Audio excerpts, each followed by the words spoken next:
Welcome to ACT Fitness Radio, the podcast teaching you to aspire, conquer, and transform your body and mind.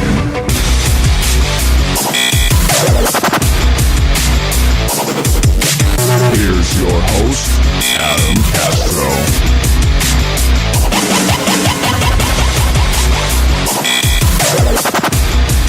All right, what's up, everybody? My name is Adam, and I am here with Jaylene. Hey, how's it going? And this is ACT Fitness Radio. Yeah. How was your Easter? I was super excited for this week. This weekend, it was Easter, and we had a great time. Yeah, we did. Oh yeah, a lot of lunches and coffee and Food and celebration some more food and food.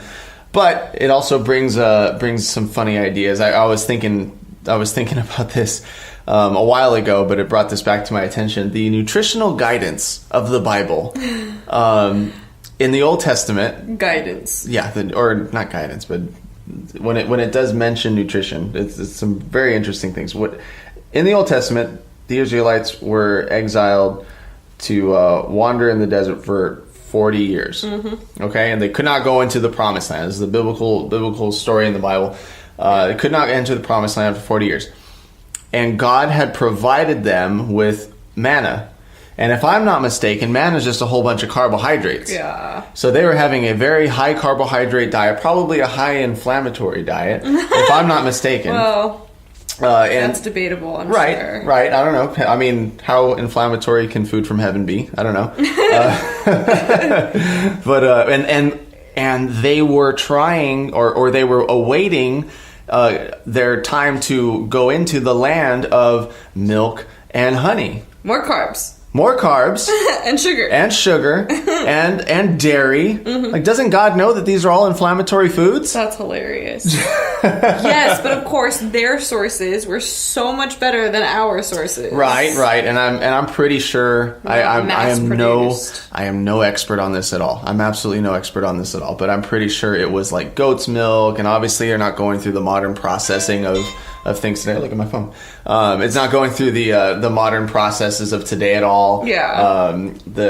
It was most likely raw milk. They didn't go through any process to make it homogenized or pasteurized or whatever. So yeah. No, not at all the same. But it's funny. It's funny that we've gone a completely different direction now with our nutrition, and that the Bible does not speak to that. It's just interesting. And then also, I'm sure the manna was just not as. It's not like traditional bread. I don't think manna rises. I think it's just flat. Just hailing down solid chunks of Ensure. Oh my gosh. That's all it was. Anyways, we're broken. We're broken right now. If you know me and have followed our Instagram, the ACT Fitness Academy Instagram page, then you know that I had a little bit of an accident this week. Mm-hmm. I dropped a weight plate on my foot. You know, the normal. And I already had gone through a shoulder injury. It was a stupid mistake. These are both stupid mistakes, okay? And I'm pretty sure I wasn't caffeinated enough during these 2 times of the day, and this is exactly why this happened. That would definitely cause you to make a big mistake. Yes. Yeah, absolutely. But the first injury was a shoulder injury, specifically to my AC joint. That's definitely gotten better. Still feel it a little bit, but it definitely kept me from working out and being at 100%, able to perform at 100%, and it actually put me out of doing the San Jose Spartan race, which I was really upset about. Yeah. But it was me doing a handstand walk for 18.3 of the CrossFit Open, and I was practicing and trying to get it, and I finally had gotten it. I got it. I had done the handstand walk for at least 5 feet, which is all I needed to do. Mm-hmm. And I had succeeded. It was great. But then I was like, all right, well, if I can do it, then let me see if I can continue to do it. Let me see if I can actually solidify my skill and do it again. Now, the big problem with this was that I was practicing this in my living room on a hardwood floor. Probably not the best idea. No, it was not. Do not do that at home. Literally, don't do this at home, because you might just fall on your shoulder, which is what I did. I fell forward and landed sideways on my arm and on my shoulder, and yeah, put me out of doing the San Jose Spartan race. Mm-hmm. Now, this specific injury on my foot was while I was training a client. I ended up trying to load a 25-pound steel plate onto a leg press machine, and I don't know what it was. Maybe it was just early in the morning. Maybe I wasn't caffeinated enough. I should disclose, I had not had coffee yet that day. But I took that plate, tried to lift, I brought it up to go onto the bar to load it onto the leg press, and instead of going onto the bar, it hit the bottom of the bar, hit it out of my hands, and the plate just went straight down onto my foot. Yeah. Scraped my big toe and ended up landing right on the nail of my second digit. And went to the urgent care later on that day, and to find that I had fractured the tip of my second digit. So a lot of swelling later, a lot of bruising and swelling and pain and waddling everywhere. Fun stuff. Yeah, fun stuff. Make sure you stay safe, guys.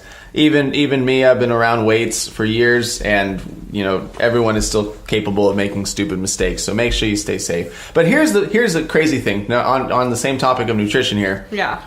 As I was in urgent care, and I was about to leave, the doctor just wanted to check on everything one more time.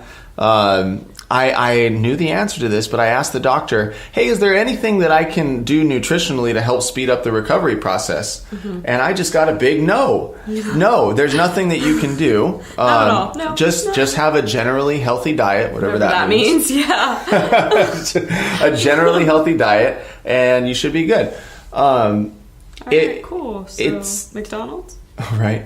McDonald's salad. Yeah, right. It's upsetting. It's a little upsetting to me that when you're in that position of influence where you have the opportunity to tell someone that, yes, there are things that you can do to help speed up the healing process in your body. There are things you can do to make sure that you bring down overall inflammation in the body. There are things that you can do even to make sure that you're giving your body the nutrients that it needs to rebuild whatever bone breaking or fracture or whatever that has occurred, to rebuild that part of your body. Yeah. You're telling me that taking in collagen isn't going to do anything, making sure that I'm having enough protein isn't going to do anything, making sure that I didn't even get the stereotypical drink milk. I didn't even get anything like that. Right.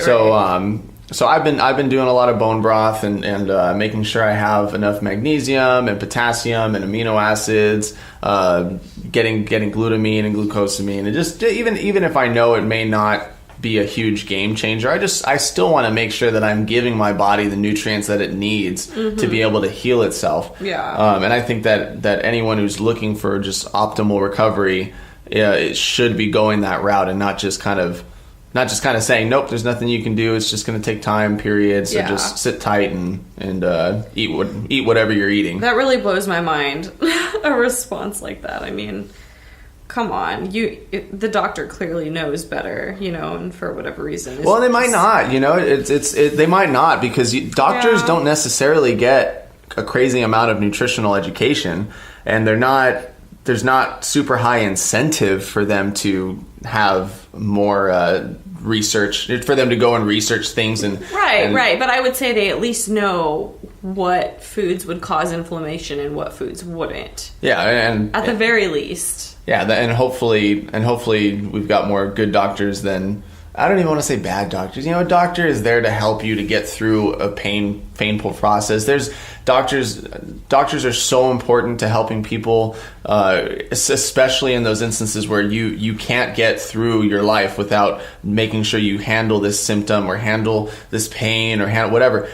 So important, and we would not be the civilization that we are today without doctors, for sure. But I think you can definitely take it overboard and say that there's nothing that you can do naturally to help your body in these certain instances, and you have to take ibuprofen, you have to take acetaminophen, you have to take the Aleve, which is the Nax, I forgot the Aleve one, but these non-steroidal the muscle pain relievers and things like that. You don't have to. You really don't. First off, you can let your body go through the pain and allow that inflammation to work for you by sending nutrients to that muscle group or that section of the body. Your body has pain for a reason. I was actually fascinated. I'm fascinated by the fact that my toes swelled up so big. Yeah. Because that is a self-protecting mechanism that the body has to make sure that hey, do not put pressure on this part of your body. I mean, like we talked about on the last podcast, we've just grown comfortable with being comfortable. Right. We don't know what it means to be uncomfortable. Not really. Right. And it's it's comfortable to just mask the pain. It's comfortable to make sure that swelling goes away as fast as possible and the pain goes away as fast as possible. But what do you want more? Do you want the pain to go away, or do you want a good strong bone in place of the one that you fractured? Right. So it's definitely something we have to think about and make sure that as health minded people, you've got to make sure you're making good decisions and good choices for your body and not just go to the easy fix. Absolutely. All right, guys, we have a fun topic for you today that we want to really discuss and flesh out, and it is the difference between intuitive eating and tracking your nutrition. These are two different approaches to making sure that you're reaching your fitness goals, whether it's weight gain, whether it's weight loss, whether it's just being overall healthy. There's two paths that you can take, and we're going to go ahead and talk about those today. So it's good to define what those two things are first. So I'll go ahead and discuss the tracking. So tracking is basically before you put food into your body, you are going to either look on the box and the label that it has on the nutritional facts, where it gives you the calories, it gives you the fats, the carbs, the proteins. It might even have those micronutrients there for you, and you're going to track or write it down that food, so that at the end of the day, once you've got all the food that you've tracked, you know exactly how much has been put into your body, more or less, right? And then there's apps like MyFitnessPal or Fat Secret, where you can just look up the food and then go ahead and put how much you had there, and it'll go ahead and track it for you and keep that diary there for you.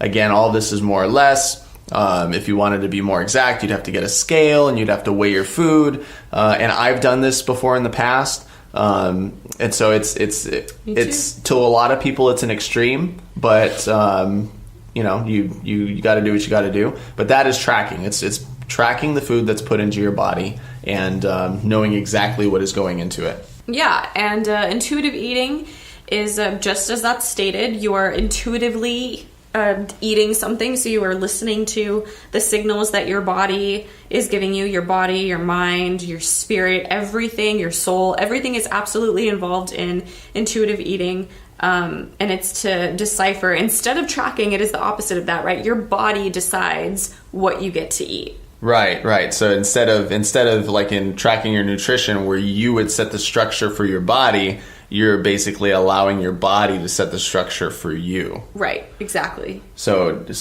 in that structure, your body sends you good and bad signals, like you were talking about. What are some of those good and bad signals that your body could be sending you? I would say one of the bad signals is definitely fatigue, muscle soreness, brain fog, bad poops.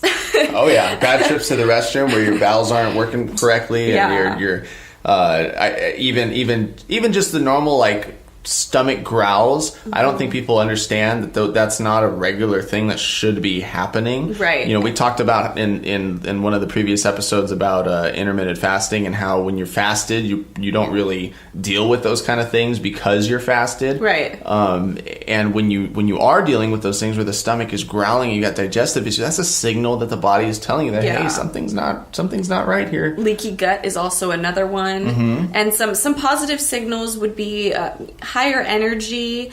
You definitely feel more connected and attuned to your entire body. It affects your workouts, and again, also when you eat, food just becomes a different experience intuitively. So again, higher energy, I think there's also more of a peace, an overall peace that you feel when you intuitively eat. Yeah. If you've got everything in line with what your body needs, and you're listening to your body and you're getting all the micro and macronutrients that you need, you shouldn't be dealing with that digestive issues. Those digestive issues. You shouldn't be dealing with that excessive fatigue when you shouldn't be fatigued, and there is a piece that comes with that. There's a homeostasis that's happening. Absolutely. Because you're listening to the body. Right. Everything is good. Everything is Right. equalized to what it needs to be for your body to be optimal. Yeah, and of course, this is not something that someone can just jump right into. If someone has never been into a gym before, has never worked out before, or doesn't practice exercise regularly or practice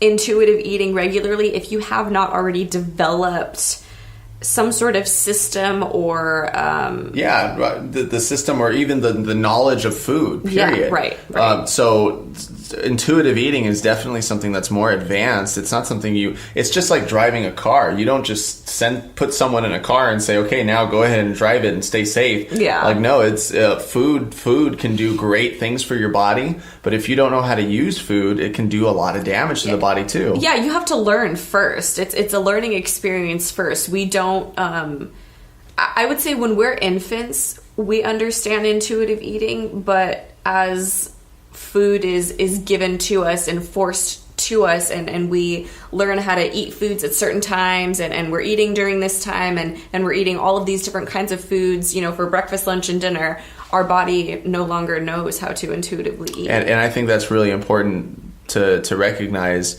Intuitive eating is listening to the body, but how many times do we not listen to our body and listen to the structure that's been placed on us by our family, by the culture, by the situations we put ourselves in? The whole you can't intuitively eat if your mind is stuck in the box of, I have cereal for breakfast, I have a sandwich for lunch, and I have the steak dinner.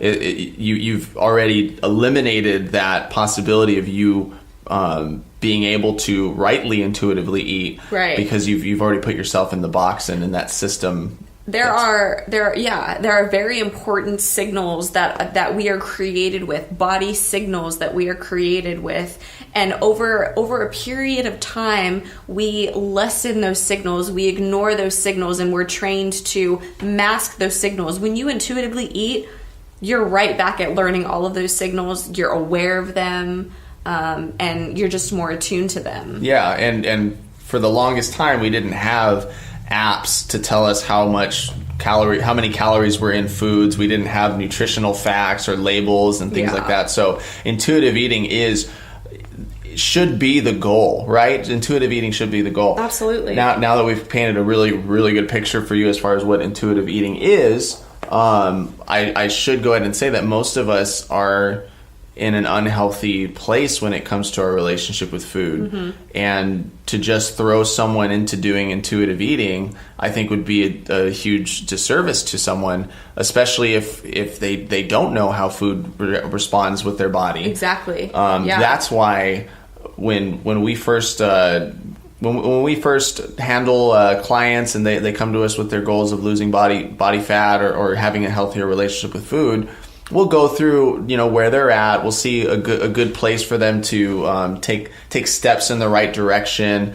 It may be just stopping their habits of going to a certain place or starting better habits. Yeah. But eventually it starts to lead to this to tracking what they put into their body, because at the end of the day, no workout that we put them through is going to be enough is going to be enough to cover the potential of overeating that they can go through outside of us working out in the gym. It's something that I want to emphasize, that for me personally, intermittent fasting is what really, really helped me to learn how to intuitively eat. Now, obviously, you should not intermittent fast, and then when you do have that one meal, go and eat crap. because then you're still going to be shutting off those signals that your body is giving you. But when you intermittent fast and eat, say, 1 or 2 times in a day, long periods apart from each other, right? And then you do fill your body with really, really good things, nutrients, things that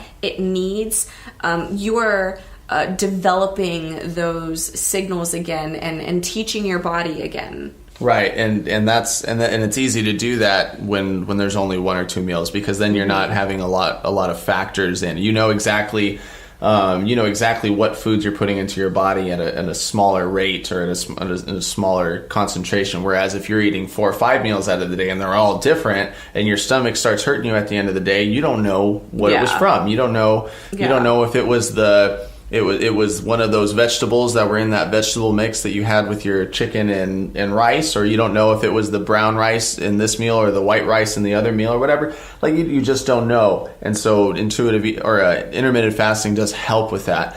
But what also helps with that is making sure that you know what you had when you had it. And that's where tracking becomes a lot of a help. And what I have done for myself, and what I've encouraged my clients to do, is always to spend a period of time tracking first, so that they know what certain foods look like at certain caloric intakes and at certain weights. Like if you track 3 ounces of meat and you know what that looks like, you now can spot 3 ounces of meat pretty much for the rest of your life, knowing what that looks like, knowing what it weighs, all that stuff. Exactly. If you weigh 4 ounces of rice or 8 ounces of vegetables or whatever, if you weigh it and you track it and you look up the calories and you memorize that as best as possible, then you're going to pretty much be able to eyeball whatever food you want. Mm-hmm. And then when you can't, well, then go look it up. When you can't, then you go look it up, and now you've gained more and more knowledge,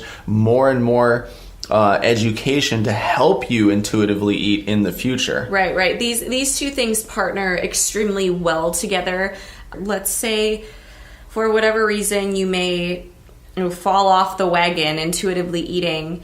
What helps when you do start to intuitively eat is that you will know when you need to start tracking. You'll know when a good time is to track. Let's say, like I said, if you have fallen off the wagon and you need to come back, you'll just know. You'll have a feeling, and your body will be telling you, "Hey, look, I'm kind of lost. I don't know how much I need to be eating or how little I need to be eating." So you track and kind of get your body back to that healthy state again. Yeah, and like I said, intuitive state again. Yeah, like I said, most of us don't have a healthy relationship with food, and even if we work really hard to track and find out what does work for our body and know exactly what that looks like as far as calories and fat, carbs and protein, all that stuff, and then we go into intuitive eating and we find what works for us there, and we listen to the body, we have a caloric surplus, we bring a deficit in all that stuff. We can get lazy still. We can still get lazy, and we can fall into, especially during the holidays, right? When we say we're intuitive eating and we're and we're on the bulk and we're eating whatever, and we're making sure that we're emotionally stable, but then it can get out of hand. We can overindulge a little too much and think we're okay, but then we're not. And then we get to a place where we're starting to gain more body fat than we have in a while. We're starting to lose more muscle mass than we have in a while. We're starting to feel less energy. And you can see, and that's a huge signal that the body sends to you. You can start to see yourself kind of slipping into a less fit person, a less healthy person. And that is a huge signal that your body is telling you and showing you that, hey, let's get this back into order. Let's get some structure back in. Let's get some discipline back in. Listen to your body. Yeah, listen to your body. And that's where we would bring back the tracking. To bring back the rails, to bring us back to making sure we know exactly what's going into our body. We can forget, we can lose that discipline, we can lose that knowledge, and so bringing us back to tracking just so we can remind ourselves of what 3 ounces of chicken looks like and what 8 ounces of vegetables look like and all that stuff, and then we can go back to intuitive eating. Our bodies can forget, and exercise is just as is just as much a part of intuitive eating. Let's say you're intuitive eating, but you're not exercising. It's a little bit harder to understand those triggers because your body does different things when you work out. And your intuitive eating should not always look the same. They should go hand in hand. Yeah, and I would even encourage, so now let's talk about the extremes, right? So the people who only track and the people who only intuitive eat. Like we said, intuitive eating should be the goal, but we're going to intuitively know when we have to track again. Mm-hmm. Let's start with the ones who track. You'll never know what your body is really truly trying to tell you until you start to listen. Right. And if you're constantly telling and manipulating your body to do what you want, then you're just going to miss out, and you're not going to be as healthy as you should be. Yeah. And I do mean healthy. You may perform as well as you need to perform. You may look as well as you need to look. Like bodybuilders have the best bodies physically and aesthetically in all of the world, yet they're not the healthiest. Well, and eventually your body will tell you, if you're not going to listen to me, then I'm going to make you listen to me. Oh yeah, and we've even seen that in the bodybuilding circles where we've seen especially female competitors, they bring down their body fat so low, and then what happens is their body's like, nope, we're not having any of that. So right after the competition, they blow up. Yeah. They blow up, and they put on body fat so easily. And what do you expect? What do you expect when you are telling your body, I'm going to starve you, and then finally you give it more food? What is it going to? I'm going to store all the body fat that I can because I don't know when this crazy person's going to make me starve again. And even if you're not so much as limiting your calories to an extreme amount, if you're sticking to only certain types of foods, only a certain food group, and then you reintroduce that, your body doesn't know what that is anymore. Yeah, it's you have to make sure that you have the diversity that your body wants, making sure all the micronutrients that it needs, the micronutrients, the macronutrients, diversity.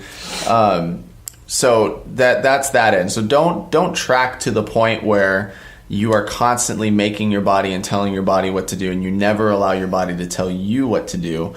That's just a road to disaster and just not optimal health. Okay. Now on the other side, on the intuitive eating side, I think that you should at a certain point know exactly what the data is for what's going into your body. You can go ahead and intuitively eat and have great health, overall health. You can have great performance. You can even look amazing. But at the same time, I do think it is important to track and know what is going into your body. What are the calories that you're intaking so that we know optimally how much weight we can lose, or how much body fat we can lose, or how much muscle we can gain. Where are you in those thresholds? Because if you're constantly intuitively eating and you're only having a handful, but you don't know how much it weighs, you don't know how many calories you're taking in, then you're never going to know optimally how to reach your fitness goals. Yeah, I would just argue that does just depend on what your goals are. Exactly. But if you don't have any particular goal in mind, then I think it's irrelevant. Yeah, to be generally healthy, I think intuitive eating is the best thing that you can work towards. Because if you're not trying to if you're not trying to play a sport and perform well, if you don't care if you look good, you just want to have a little bit of muscle mass, be generally strong, be generally lean, all of those things, then intuitive eating is definitely what you should work towards.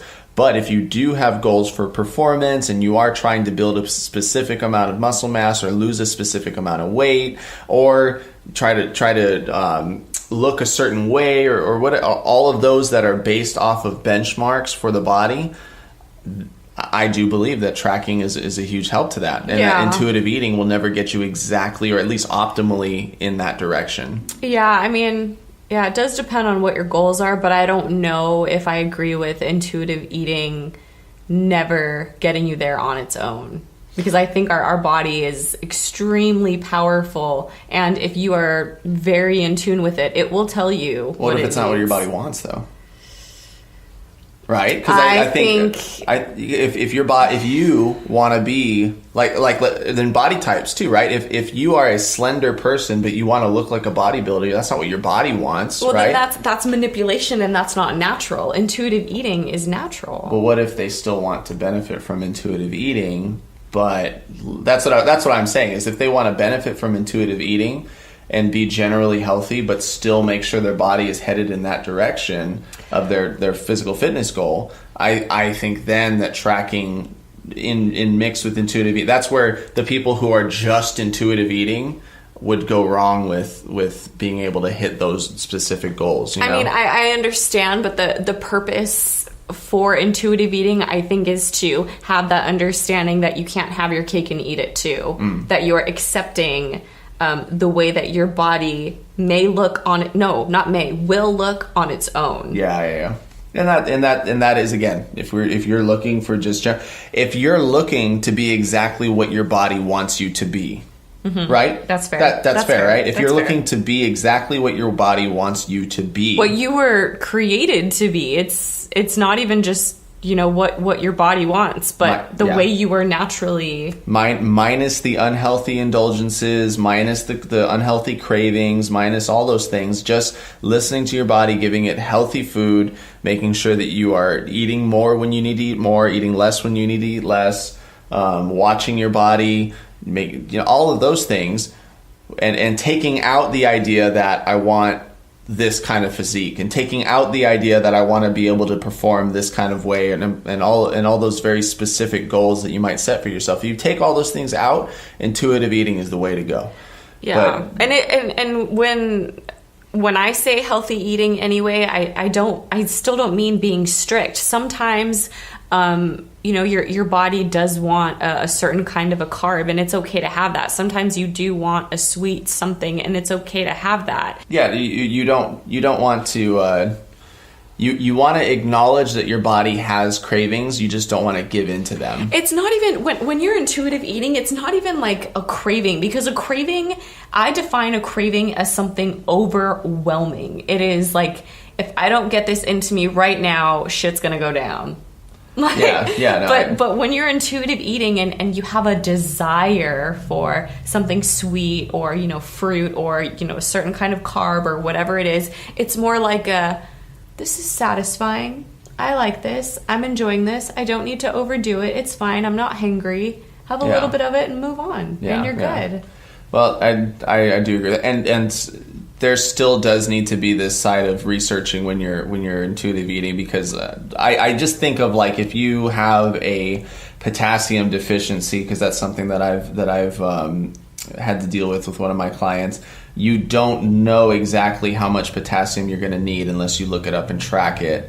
Whereas intuitive eating, you could just say, let me have more foods that have potassium in it, but never know exactly if you're hitting that mark. So there does have to be a little research. You don't necessarily have to track, but then you'd have to look up, hey, if I'm feeling fatigued, if I'm feeling like I don't have a lot of strength in my legs, if I feel like I'm not recovering as fast as I should be, then you're gonna look up those symptoms, and you're gonna find out you're gonna die next week. You have cancer, and self diagnose and blah blah. Oh my gosh! No, yeah. I'm just kidding. No. But then you may see that you have a potassium deficiency, so then you'll have to look up what are those foods that have potassium in there, and how can I get those into my diet. I mean, in anything, research is always good. Hopefully research should be beneficial. Research should be helpful, and you should always question your sources, and don't just stick to one website and things like that. But at least as far as intuitive eating is concerned, I feel like you do hit those marks sometimes. Your body just knows. You just know. Yeah, without even checking, you can, especially if it's food that you have had in the past, right? Mm-hmm. And you've already gone through that process. Let's take that example, for instance, where I talk about potassium. So if you've gone through an issue like that, and you already know in your mind, but your body also knows physically that, hey, it feels better when it has these foods, then you're more likely to naturally tab those foods more often. Yeah. Yeah, because ultimately you have to put the food in your body. So your body's not doing things outside of you making them happen. You wake up one morning, oh look, there's spinach and milk on my table. No, but I will say that I have woken up and been like, you know what, I really need a banana right now, or I really need, whatever it is right now, and I have it, and I'm good, and I keep going. Yeah.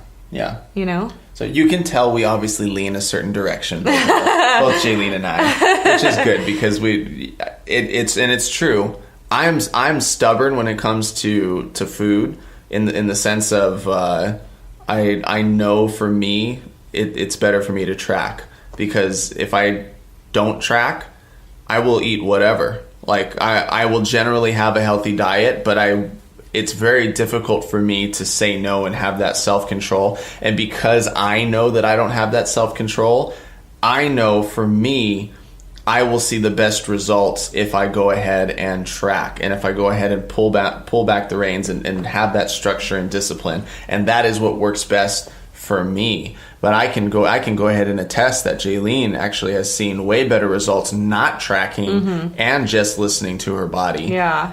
And going through her nutritional journey doing that. Yeah, when I've tracked, it's just, and not always, because like I said, sometimes I will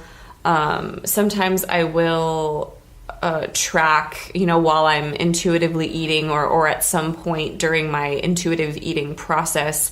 But it's just an added stress for me. I don't process it well. It's overwhelming. I don't like how overwhelming it feels to me to have to do this, and it's just an added thing to all of the many other things that I have going on in the day. Gotta look up the food, gotta punch in the numbers. It stresses me out. It really, really stresses me out, and it stresses my body out. Like I physically just don't feel good. I'm tired quicker. But when I do listen to my body, and when I'm not so worried about what I'm going to eat, my body responds really, really well to it. It's relaxed and it likes it. Yeah, and there's actually a really good balance and happy medium here between tracking and intuitive eating. And I'll go ahead and give you this practical application here. If you want to track your nutrition and make sure that everything going into your body is accounted for, track first and then eat. Okay, track first and then eat. Treat it like an Amazon shopping list. Okay, that when you're about to go shopping on Amazon, you're not just gonna click one thing and purchase it and boom. You're gonna load up the cart. You're gonna see how much everything costs, and then you're gonna do what I do. I'm sure, which you're gonna go buy and say, do I really need this? Process of elimination. Yeah, process of elimination. Do I really need this? No, probably not. Do I really need that? No, probably not. And then you end up with the food that you're gonna end up getting. And then on the flip side, for intuitive eating, I would still encourage you, eat first and then track, just so you know. Just so you know. And again, for intuitive eating, you don't have to, and it's even better if you get to the point where you don't, right?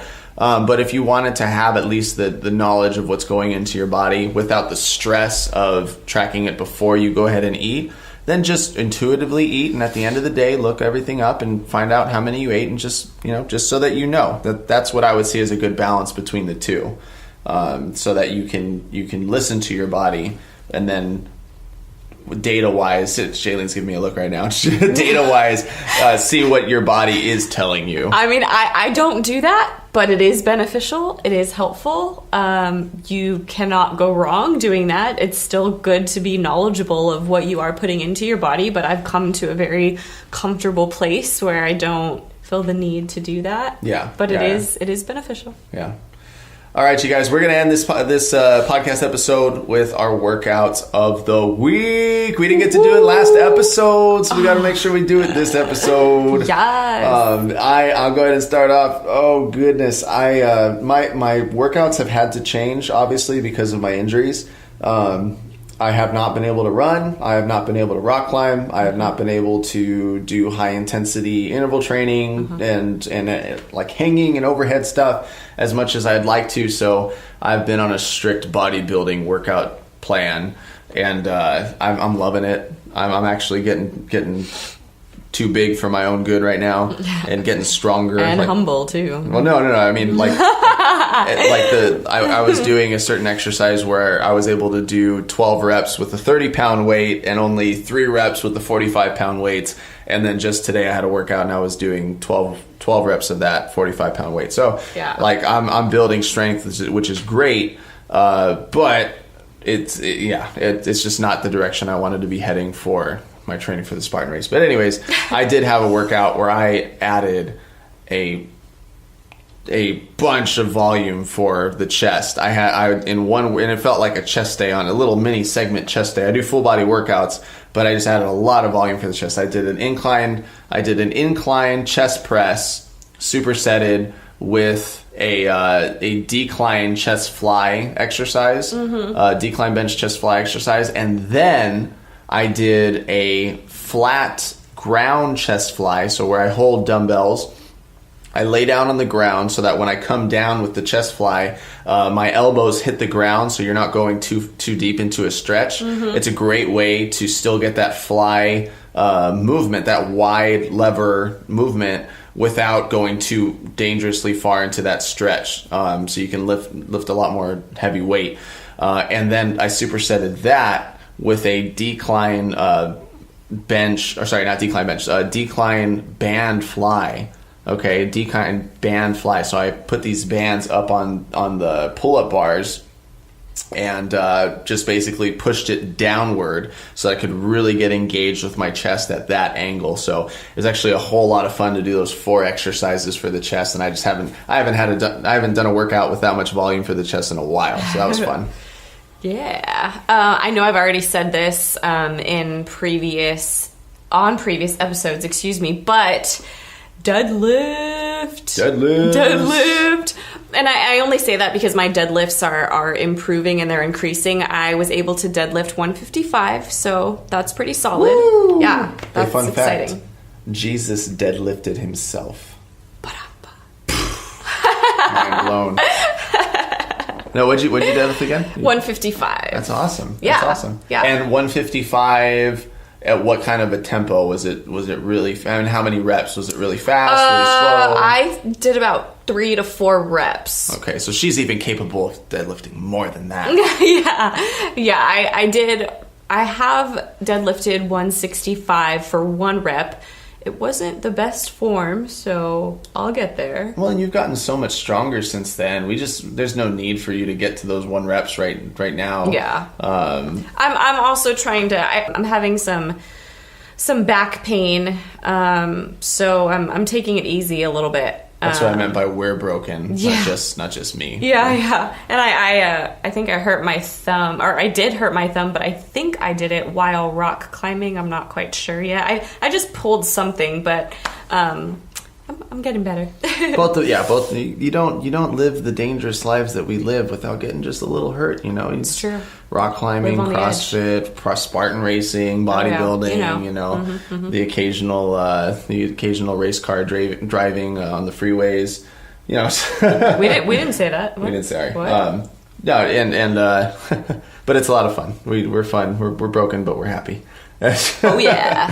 Anyways, you guys, we're super excited for you tuning into this episode, and we hope that you tune into more. We're going to have some more special guests for you, and we also want to let you know, come on by in Whittier, California to us, ACT Fitness Academy, located in Core Evolution, and come visit us and schedule a free consultation. Yes. We want to help you figure out what's going to work for you and how you can intuitively eat or track and do those things and reach your fitness goals with weightlifting and body manipulation and all that fun stuff. Absolutely. So come on down. We want to talk with you. Let's do it. And be sure to visit our website, www.actfitnessacademy.com. Check out the free quiz that's on there. And if you do like our podcast, ACT Fitness Radio, make sure to give us a 5-star rating and review. We would love for you to do that, and tune in for future episodes. Yay! We're out. Peace.